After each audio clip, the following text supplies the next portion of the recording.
સુરત શહેરના જહાંગીરપુરા વિસ્તારમાં રવિવારે બપોરે એક ભયાનક અકસ્માત સર્જાયો હતો।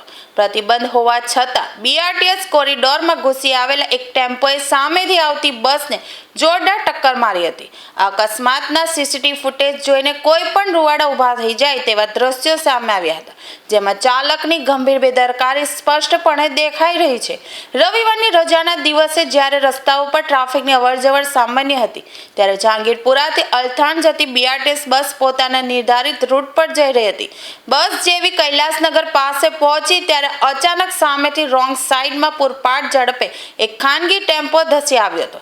બસ ચાલક કંઈ સમજે તે પહેલા જ ટેમ્પો અને બસ વચ્ચે સામસામે જોરદાર ટક્કર થઈ હતી। અકસ્માત એટલો પ્રચંડ હતો કે બસના આગળના ભાગના કાચના કૂરચા ઉડી ગયા હતા। ટક્કર બાદ બસના કાચના ટુકડા રસ્તા પર વેરવિખેર થઈ ગયા હતા અને બસમાં સવાર મુસાફરોમાં ચીસાચીસ મચી ગઈ હતી। સદનસીબે મોટી જાનહાનિ ટળી હતી, પરંતુ મુસાફરોમાં ભારે ફફડાટ જોવા મળ્યો હતો અને લોકો ચાલક સામે કડક કાર્યવાહીની માંગ કરી રહ્યા છે।